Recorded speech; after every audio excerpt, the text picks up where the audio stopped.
Good morning, good afternoon, or good evening. Welcome everybody to this gathering, this press launch for the No Data, No More manifesto to align HIV prevention research with trans and gender diverse realities. My name is JD Davids. That's D-A-V-I-D-S, David, with an S on the end, not Davis. Zooming in from Brooklyn, New York. I'm a strategist with JD Strategies and creator of the Cranky Queer Guide to Chronic Illness. And as a longtime HIV-focused activist, I've served from an external expert for the US CDC and NIH to being a hellraiser for many local and global campaigns. But I'm also here today as a PrEP user and as a transgender gestational parent raising a transgender child, and my pronouns are he, him. The No Data, No More manifesto was written and informed by trans and gender diverse, or TGD, advocates from Cape Town to Cologne and beyond, with support and solidarity from AVAC, and it offers practical and essential priorities to manifest meaningful change.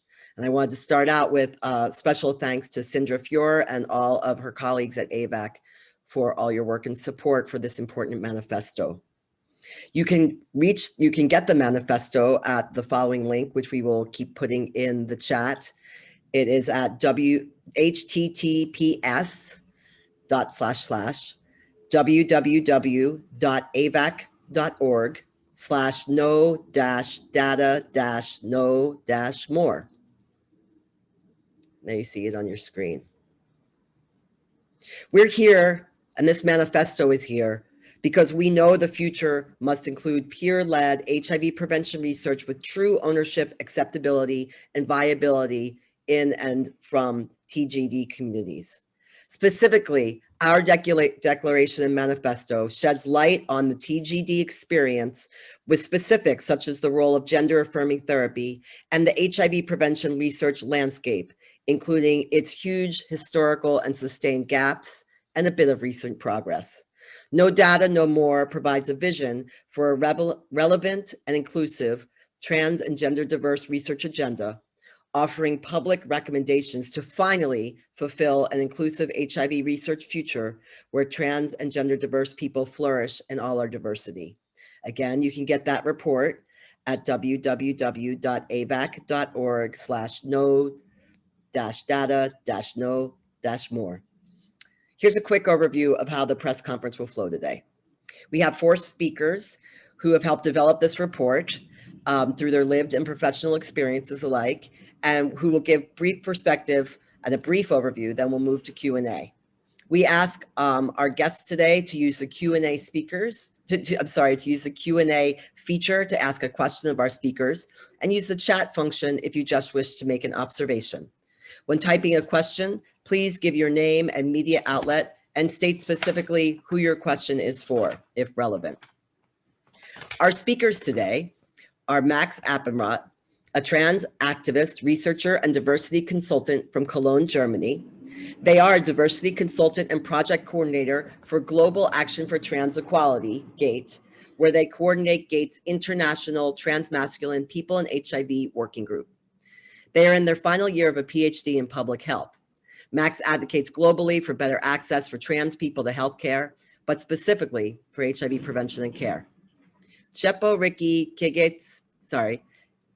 Kigesatau Kanza is Executive Director of Accountability International in Cape Town, South Africa. She is a strong champion for diversity, inclusion, and transformation, an advocate for human rights, global health, and global development agenda setting, and a gender and sexual diversity activist, researcher, and policy advocate. Immaculata Nyawara Mungo is a consultant on gender, intersectional sexual and reproductive health and rights in Cape Town, South Africa. Ima has worked with the South Africa Trans Forum, Gender Dynamics, and Matimba, and is passionate about access to sexual and reproductive health and rights, especially for adolescents who are often overlooked in various responses, including the HIV response. And Leanne Fundermerva in East London, South Africa, is the founder and director of Social Health and Empowerment Feminist Collective of Transgender Women, known as SHE. She is a researcher, mentor, and mother to many trans women around the world. Today, you will hear about our manifesto, and we urge you to dive into it in its entirety. It is not very long, but it is very, very important. Whether we are transgender diverse people, researchers, or both, we want the same thing. Around the world, we need HIV research that's accurate, comprehensive, and free of the very stigma and biases at the heart of the decades-long HIV pandemic. Yet the majority of research protocols, articles, and conference presentations still speak of men, and women, as if these binary designations include all people at risk of or living with HIV. This language and conduct are not only inaccurate, it risks the very integrity of HIV research itself and perpetuates the marginalization of trans and gender diverse people worldwide. This won't be corrected by simply adding the word cisgender or extending research based on the assumption that trans people are in the wrong bodies or all seeking to emulate binary lives. It's far past time to put trans and gender diverse researchers and community members in positions of power in trial design, prioritization, funding, and analysis. We don't need to waste any more time getting this wrong, as lives depend on it.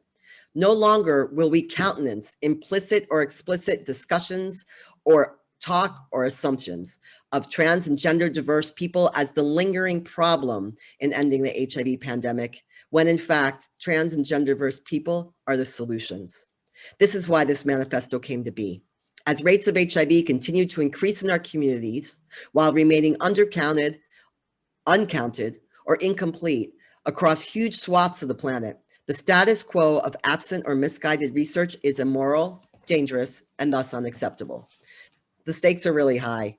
Efforts to bring an end to the global pandemic will continue to fail if effective, accessible HIV prevention interventions don't reach transgender diverse communities. Yet our people who often face crushing stigma, marginalization, criminalization, and violence, along with disproportionate burden of HIV, continue to be overlooked, subsumed, underrepresented, or excluded altogether from HIV prevention research or programs. There's been a recent uptick in TGD inclusive scientific literature and trans-led research. It falls gravely short in what's needed. As we see UNAIDS make inclusion of gender-affirming treatment as an explicit target, we are encouraged but not satisfied, and we don't think that you should be either. Trans women bear a disproportionate burden of HIV globally. HIV in trans men is woefully understudied, and gender non-binary people face even greater underrepresentation in HIV surveillance and research. We come to you today to urge everyone involved in HIV research, medical care, policy, or the media to dive into our manifesto so you are prepared to speak out and act to align HIV prevention research with trans and gender diverse realities. Join us in demanding no data, no more. Now we'll hear from other trans and gender diverse researchers and advocates who are responsible for researching and writing this manifesto. First, we will hear from Max. Thanks, JD, for making a great introduction to this work. And I'm very proud to be presenting this today because the work that we've put into this is something that comes really from I would say like the core of my heart, because HIV prevention constantly fails me. Like, I'm a transmasculine person. I was female assigned at birth. I have sex with men, cis men, and I'm constantly overlooked. Like, I'm at risk for HIV, but HIV prevention fails me. And this is often like, it comes like, yeah, we don't have any data on transmasculine people. We don't know anything about you. A lack of data doesn't mean that we're not at risk. This is just failing us in research over and over and over again. And I'm tired of it. I'm tired of it as an activist. I'm tired of it as a person who would like to protect myself in the best way possible, but I'm also tired of it as a researcher. And this is something that we bring together in this manifesto in order to make sure that people cannot get away with it anymore of like, oh yeah, I didn't know about that. Because like now we have collected all the information that we need in order to make sure that people are aware of the issues facing trans identities. And our communities are diverse. Like, it's definitely more than trans men, trans women. There's so many other identities and people that are being constantly overlooked.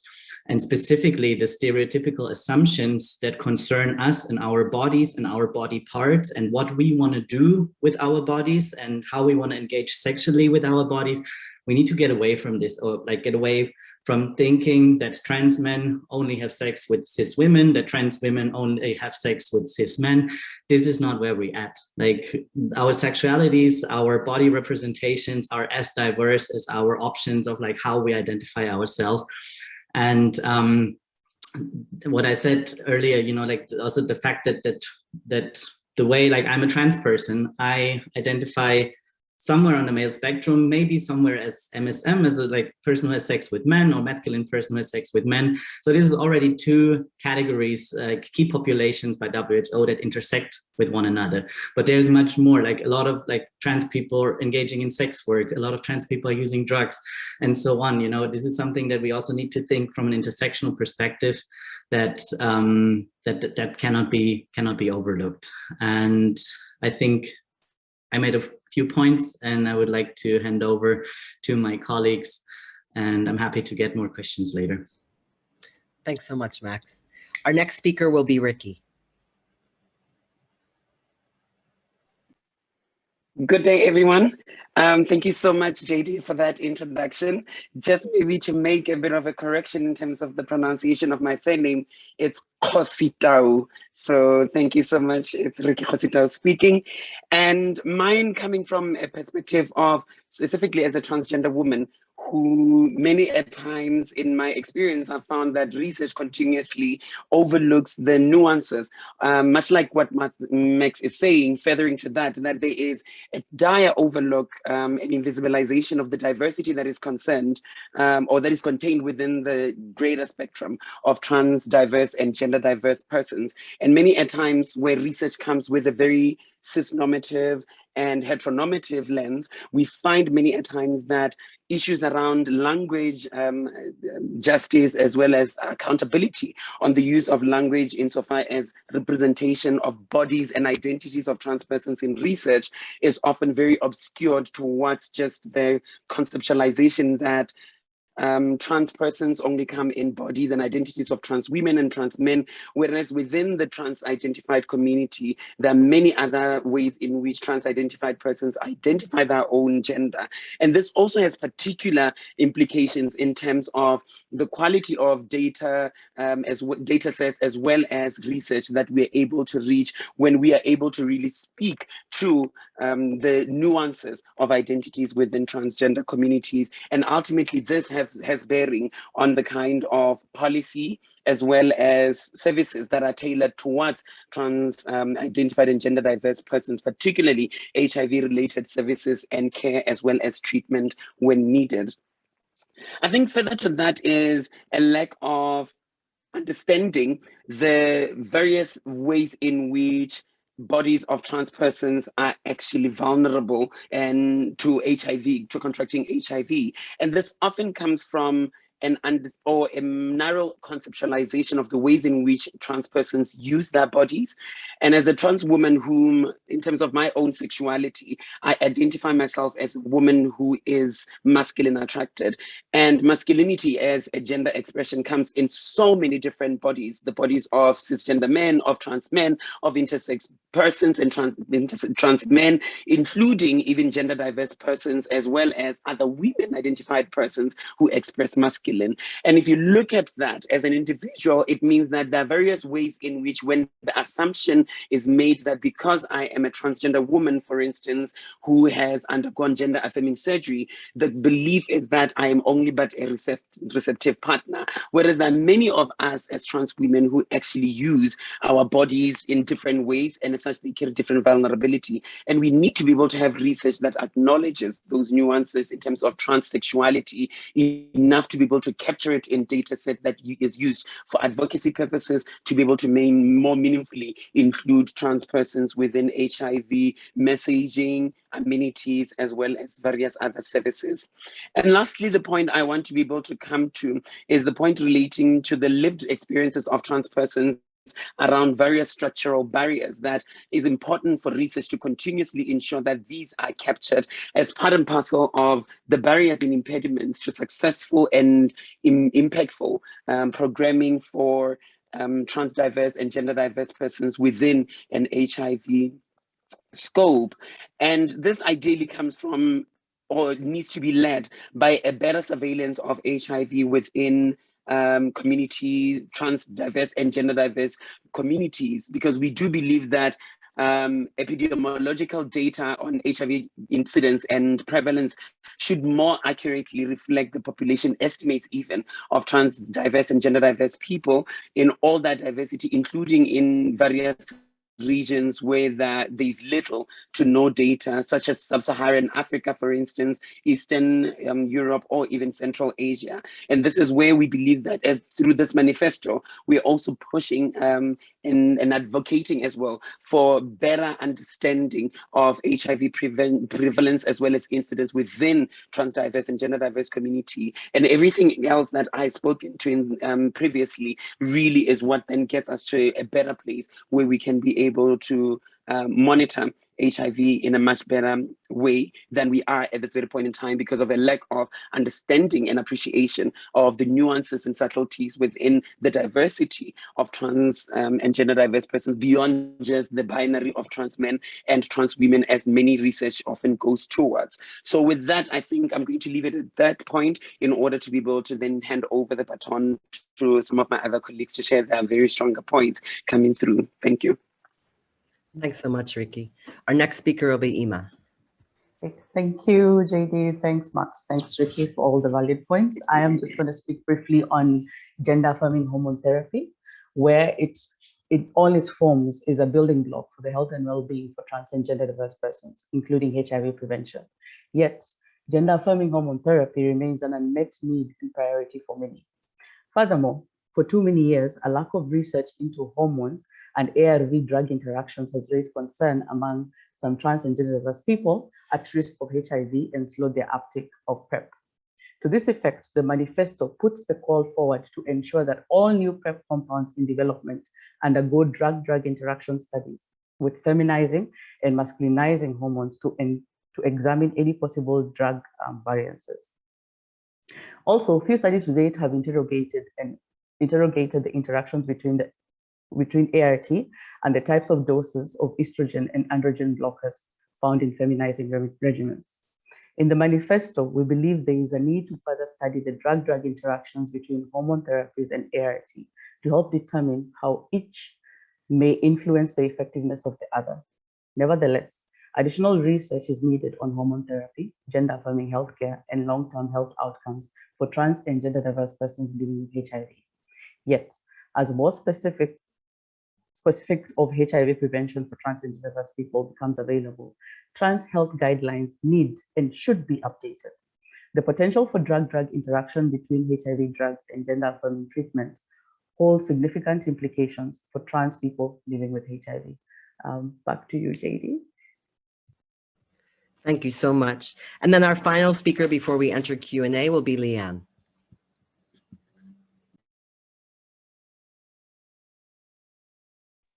Apologies. Thank you. I was on mute. Thank you, colleagues. Good evening from a cold South Africa. I was asked to say a few words. I'm not part of the authors team. I was asked to say a few words as a researcher and the experiences of transgender people in health broadly, and HIV research specifically. So I want to make the point that I'm really overjoyed at the fact that we came together as a collective to put out a research agenda that was formulated with, by, and for transgender people. A critical point to make is that this process has been long overdue, the process in which transgender people are acknowledged as our own agents of change. It should never be taken for granted that transgender people can also be producers of knowledge as opposed to only participating within the research. I want to take this time to caution academia that transgender people are no longer willing to be recruited as data collectors only. If we want to conceptualize and envision truly participative research, we should also consider transgender people at the various stages of decision making within the entire research. Most importantly for me, at the phase of the research design, the implementation and the dissemination of the research. The major focus being that there is a capacity shift that is taking place. We need to also rethink the use of the phrase capacity building and empowerment, because number one, capacity building implies that there is zero capacity in our community. And as it is, no one is a blank slate in the world. And number two, empowerment is not as empowering as one would think. When you really think about it, it's like who empowers whom? People from the south and east that are in north and west by participating in these research processes. Capacity enhancement and incentivization of participation should also be key considerations. To this end, I'm proposing that researchers be mandated to outline a process in which they will demonstrate concrete efforts toward a capacity shift in the community. One of the examples have been with our National Human Science Research Council is that we were able to successfully host a writing workshop at the end of the research of our first BBS study to determine HIV prevalence among transgender women in South Africa. This is really important for ensuring that we enhance those scientific writing skills among transgender members of the transgender community.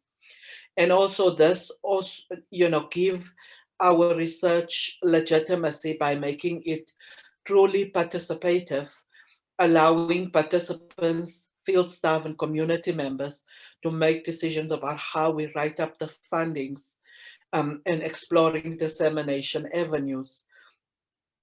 These actions also give us a gaze beyond the data collection phase, as is with most traditional studies proposed, where you see transgender people recruited only as data collectors and have no real say in what happens to the data in phases beyond collection and how that data is disseminated. And then I want to end with food for thought. So research for me is about shifting policy and practice. Research is a very powerful advocacy tool. Who best to have that tool in our hands than us, the transgender community? Thank you to the authors for putting this out and for the organizers to give me this platform to say a few words. Thank you, Leanne, and thank you to all of our panelists today, not only for being here, but for your work on writing or advising this report and for all your valuable work in the world and in our communities. We have 2 questions in the Q&A, and we invite our guests today to submit any other questions in the Q&A. And actually, our first question, Leanne did answer in part, but I want to put it out there for other additional answers. From Christian Samuel of NAM AIDS Map comes the question: what specific suggestions do the panelists have for researchers hoping to move away from cis and heteronormative lenses in terms of how they collect and analyze data and how they interpret their findings? Please just unmute any panelists. Yeah, Max, you want to start us off? Yeah, I mean, like really the easiest thing to do is to include us from the very beginning, not only, like from creating an idea. Like if you come up with an idea as a cis researcher, that is great, but it always needs to be in collaboration, or it needs to be developed. The research needs to be developed in collaboration with trans people, because if you even if it's like a well-intended project, if there's no trans participation, you will not ask the right questions and you will not get the right answers. And this is something that is a big problem that I'm being approached by a lot of research, or research projects like, hey, can you participate in that survey? Can you participate in that interview? And I'm just sitting there oftentimes thinking like, what did you think when you asked or when you came up with this question? Like, because this is so far away from our realities, this is so far away from whatever we experience, and this won't work. This won't work in the end. Like best like the absolutely optimal way would be like having trans people do the research. But I don't say that this is the only way to go. Like, it needs to be in tight collaboration with trans advocates, with organizations, and we are out there, even like trans researchers, highly skilled, trained trans people. We exist, and we can do this work, and find us and give us employment, because this is also something that we actually need, which is also one of the HIV prevention tools that we need, is just to get safe employment to start with. And this is really something that that's the easiest thing to do to get away from a heteronormative, cis-normative lens, is to do the research with trans people, or let the research be done by ourselves. Thank you. Other panelists who wish to reply? I think for me, JD, is also about the decision making within the research process. Mm-hmm. I just alluded to it in my talking points, is giving all of the collaborators within our studies, so that the research is not only done by those who have a hetero cis-normative lens, but also about, for me, the most critical part is like, how do we engage with people? Who has what kind of decision making about conceptualization, analysis, research design, and disseminating the findings. And like Max, I also have people calling me, and most recently, I had somebody calling me about, can you please help me? I've decided I'm doing a fellowship, and I've decided to choose LGBT health as my topic. And my question was, when you applied for the fellowship, where did you think you were going to get a research sample? Mm-hmm. Thank you. Thank you. Thank you so much to Leanne and Max on the major contributions they've just made. And I think furthering to what they've already spoken to, on my part, it's just around accountability within research and ensuring that not only are we really meaningfully engaging transgender and gender diverse persons within the research process itself, all the way to the outputs. But beyond that, a lot of my work within accountability literacy trainings that we do as Accountability International is around working with our own communities to ensure that then we not only are savvy in actually leading research and ensuring that we produce great research outputs, but that there is a utility for that data. Because the one thing that is a detriment within research is continuously producing data that does not have any kind of impact insofar as shifting norms, shifting policy, shifting legislation. I think, like Leanne was alluding to before, that is the ultimate point. We're not just looking to ensure that then there is data on trans persons. Then what? How does that data translate into the kind of social change that really impacts on the lives of transgender persons? And to engage us from the very beginning of the process ensures that then the research itself is geared towards a shift that needs to occur because of the data and evidence that is provided. Because I work with Accountability International, and our strong belief is that there is no accountability where there's no transparency.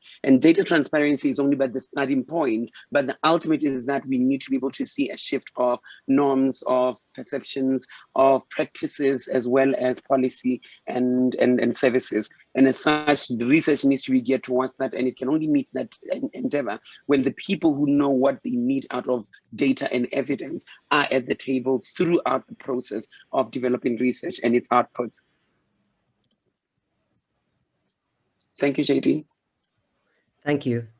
I would also add briefly that all people involved with research, including those who help design public sessions or conferences, who are involved in publication of research, for all studies, whether or not they are explicitly trans and gender diverse inclusive or not, could have a more thorough standard and accountability about language use. So anytime a word is mentioned without a definition, such as women, or a study, data is presented from a study without having had explicit informed consideration of what gender terms mean, that's a study limitation that should be part of the presentation along with other limitations of the study. When people were excluded from the study, or there wasn't a statistical analysis powered for trans and gender diverse people, that should be explicitly stated. Where there is a lack, that lack should be named. And every researcher could start doing that right now to be holding themselves and their peers accountable of setting a new standard. And those who are, allowing or approving abstracts for conferences could have a standard that does not perpetuate invisibility or countenance it anymore. Regardless of whether the studies were sort of informed or with the level of participation and leadership from trans, gender diverse people we need now, they immediately could start sort of fessing up and have that be a professional and community standard of revealing what hasn't been attended to.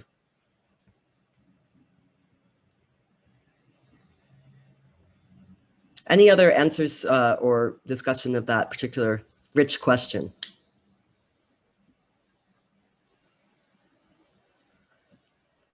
Okay, and then Brian Manalga asks, is the manifesto limited to HIV prevention?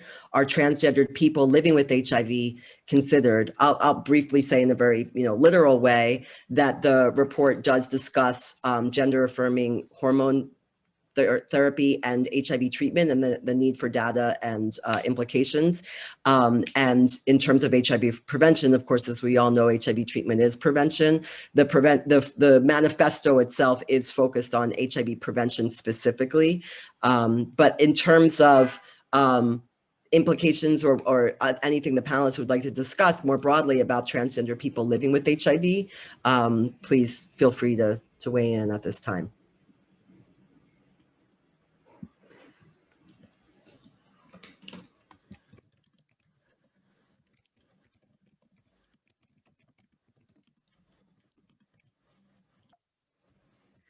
Okay. Any other questions or from our guests or comments from our panelists?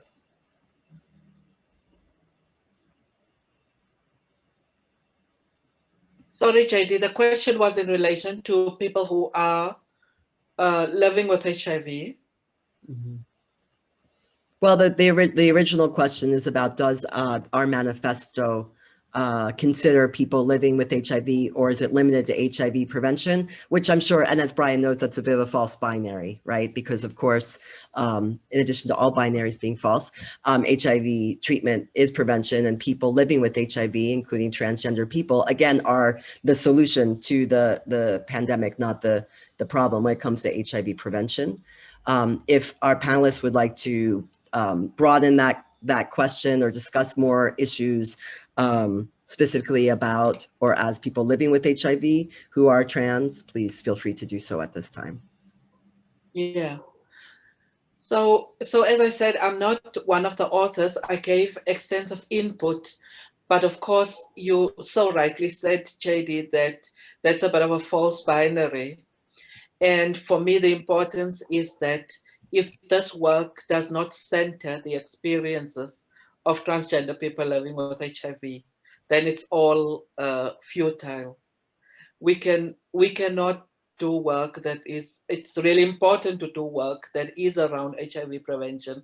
But if we look at HIV prevalence in our community, it is of the utmost critical importance that, of course, we center the experiences of transgender people living with HIV, because that's what it's all about. Around the world, we can see that there are disproportionate HIV prevalence in the transgender community. And so we're starting to see the data emerge. Even in the South African context, we've finalized our study on HIV prevalence among transgender women, and we have alarming numbers. The point I'm trying to make is that in our experience right now, in this time in the world, is that the HIV work that we do must be led by those who are living with HIV. And those are also, for me, the champions of HIV prevention. Thank you. As many are aware, there's networks of trans people living with HIV who are reachable and fundable, including Positively Trans in the United States. I just wanted to make note also that the importance of investing, as Leanne was talking about, in capacity building. Many transgender leaders who are living with HIV are asked again and again and again and again to be the representative, to be the person commenting, often without adequate pay or just enough for them to get by, rather than having the assistance that, you know, other subject matter experts receive in terms of, you know, a staff or others. In the United States, there are brilliant trans leaders living with HIV. Many of them are Black and brown trans women who serve as executive directors of organizations that they founded that are true labors of love and really very much on their shoulders to maintain, that are literally life-saving for their family members or constituents, their peers living with HIV who are trans, and other members of trans and gender diverse communities. So asking for unpaid, unrecognized, and unsupported input is not what is needed. What's needed is long-term investment and adequate support and professional recognition of trans people living with HIV, again, as subject matter experts, and to go deep and develop long-term relationships, supportive relationships that also include support for mentoring others to become leaders, to help shoulder what's needed. I'd like to ask a question of our panelists today to choose. When you think about, there's so many gaps, and we talk about that in the manifesto that we hope everyone will be reading and sharing, but there's so many gaps about research that speaks to trans and gender diverse lives and HIV prevention. What to you is the most egregious in terms of how you see it undermining the HIV response? What have you seen in terms of the lived realities, the policy gaps, or other things? What is the implication of these gaps in research that you want to uplift today?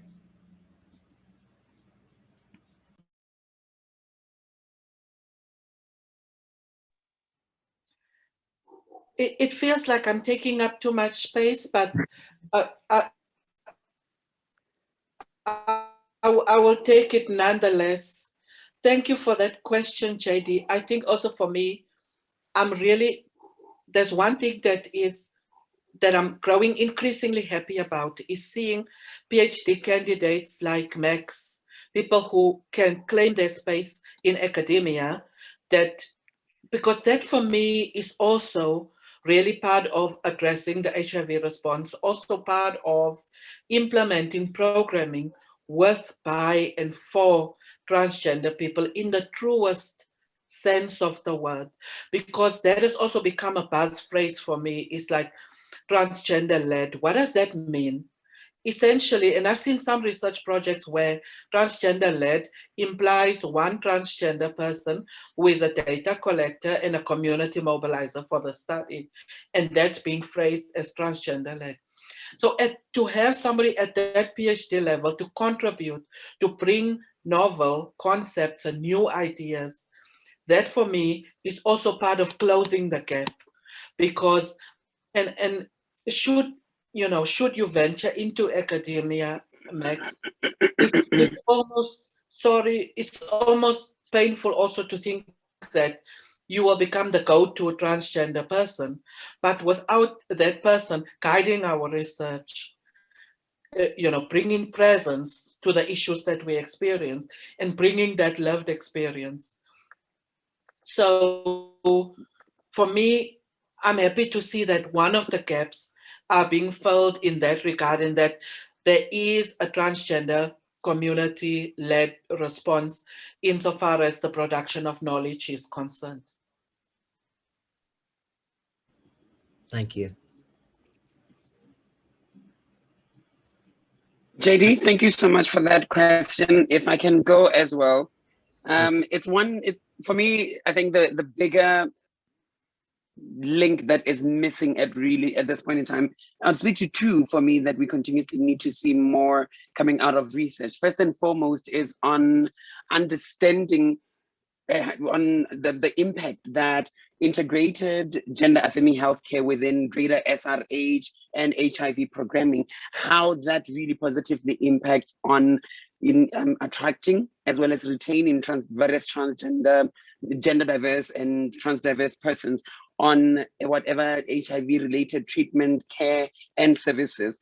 Because I still continue to advocate for this point, which I have been for the past like 10 years, of saying that when we are able to provide for dignified services that recognize and really understand the power of living dignified lives, of living in confidence within our bodies, which often requires that services be designed in such a way that they are gender affirming, such that they are dignified, such that the very identity of a trans diverse and gender diverse person is foregrounded in the way they get to engage with the health provision points, would be able to get us to a point where we can be able to begin even imagining having to understand the prevalence as well as even beginning to reduce the incidence thereof HIV within trans communities, because the more we are able to live confident and dignified lives in our identity as is, the more we are able to actually demand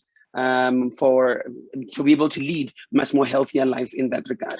And then the second one, still related in essence, is research that really moves away from a very cis-normative and heteronormative conceptualization of gender diverse and trans diverse people, because it continuously obscures our data, it continuously misleads and misdirects our interventions as well as even messaging.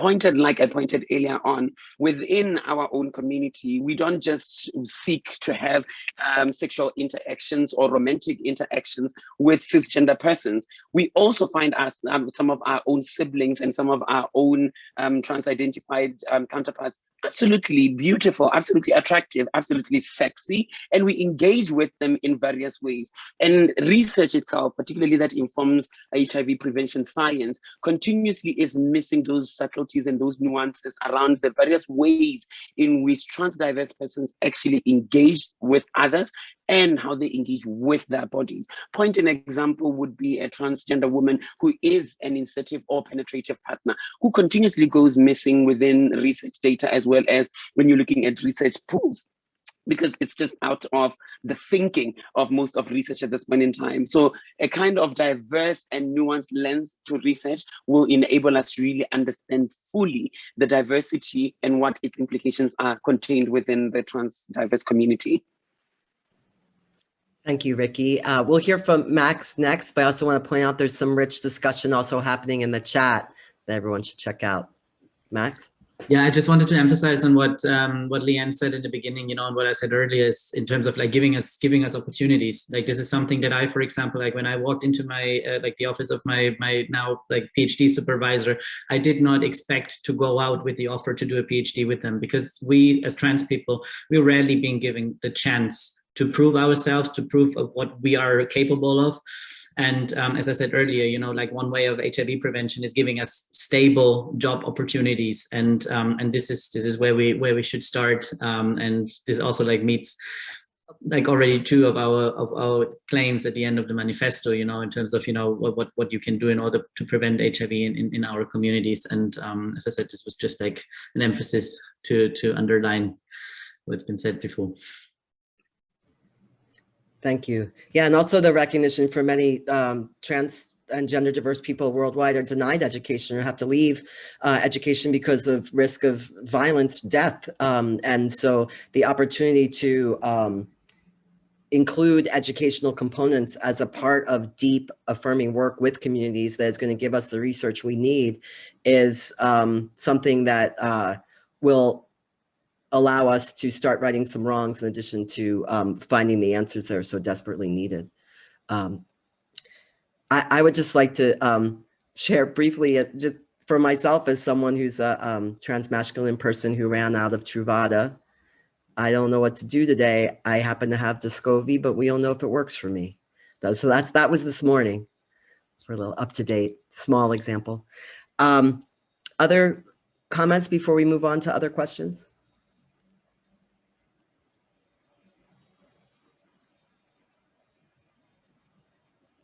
Okay, so if there's a research priority area that you wished, that's either in the manifesto or for any reason not in it, that our panelists would like to shine a light on today, a research priority area, now is your opportunity. More intersectional research.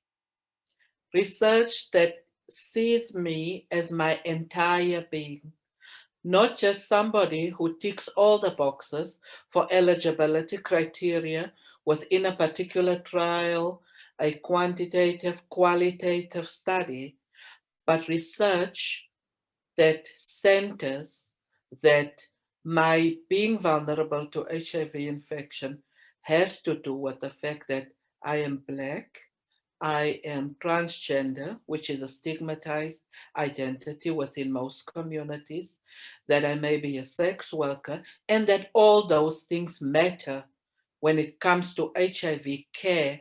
And I mean HIV care in its most complete sense, not just its prevention, its treatment, care, and support. Thank you.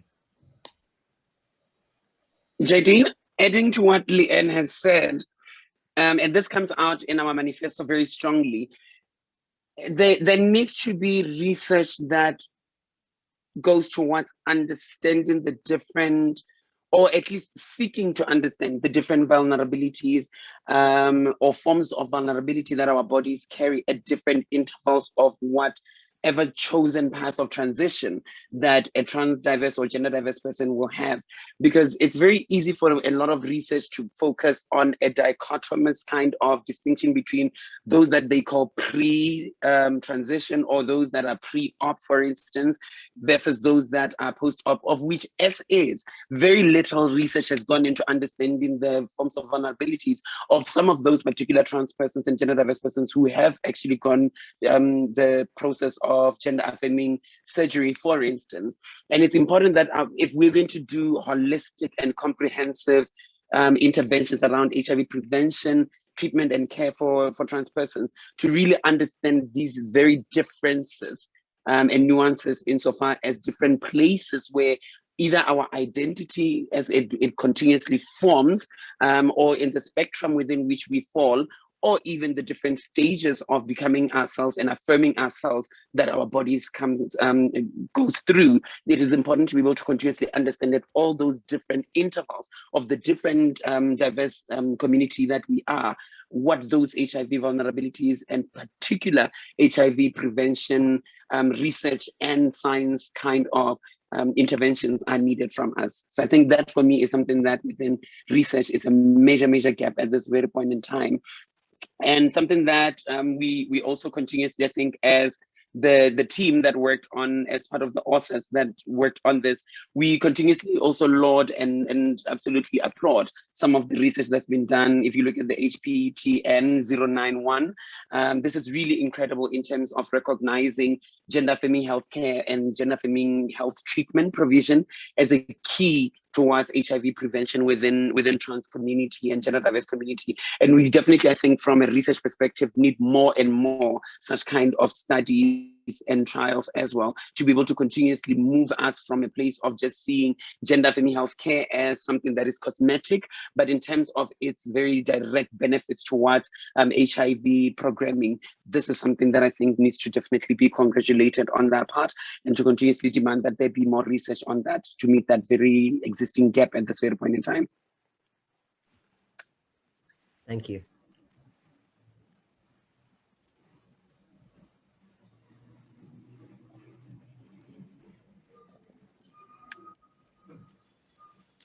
Other thoughts from our panelists?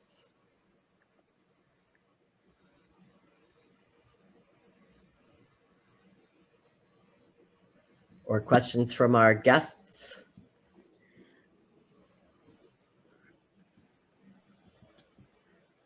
Okay, then I think that we'll go ahead and wrap up. We want to once again let you know that we are calling you to action as our partners in ensuring that we finally have HIV prevention research to align with trans and gender diverse realities.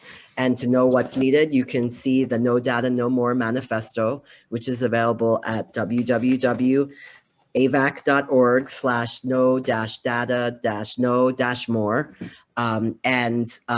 Also, if you'd like to have more information or questions following up this press conference, you can contact our coordinators who are listed on our press release, Kay Marshall or Mark Arajema. The press conference recording will be available on that landing page at that address just mentioned and just posted. We appreciate your time today and your solidarity as we move forward towards lives with dignity for everyone. Thank you.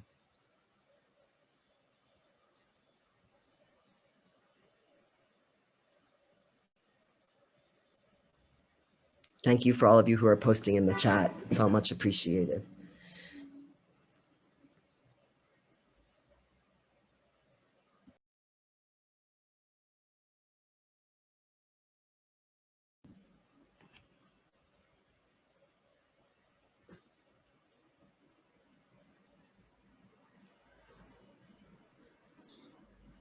I mean, maybe if I can make a final comment. Sure. People are still here. So also the thing, that I keep saying is that if we have a more diverse look at research, it's not only that like trans people will benefit from it, it's like basically everyone else will benefit in the end, because like looking at the diversity of our bodies, it's not only found in trans people, like everyone is somewhat different from one another, and having a broader lens of looking at bodies and the effectiveness of whatever, like if it's medication or at the same like behavioral interventions or anything alike, it will benefit everyone in the end, if we have a better or wider and a more inclusive look at these things. Thank you. Yeah, since we're still active in the chat, we can stick around in case any other questions come up, or we'll just smile at you till we hit the hour marker, have to go. I think we lost Leanne, unfortunately, with her rural connection, but the rest of us are still around. We'd also like to wish a happy birthday to Max, whose birthday was yesterday. Happy birthday, Max. Thank you.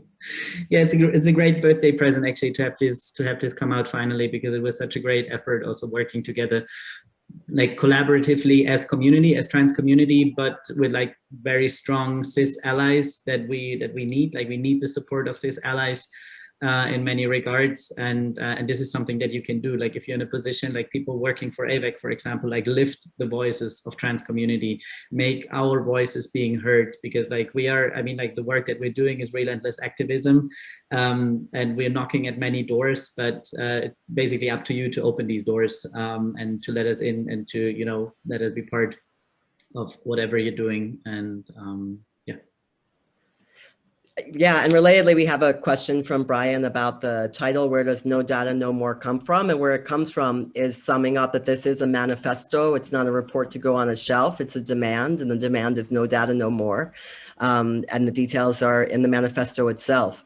So that's what it is. So you can put up as a hashtag or, bang on a table at a meeting. But No Data, No More is our statement on what needs to happen. Leanne is back. Great. Leanne, we're just hanging in there for a minute or two while people keep chatting to see if there's anything else that we get asked or people want to add. And we'll wrap up. Thank you.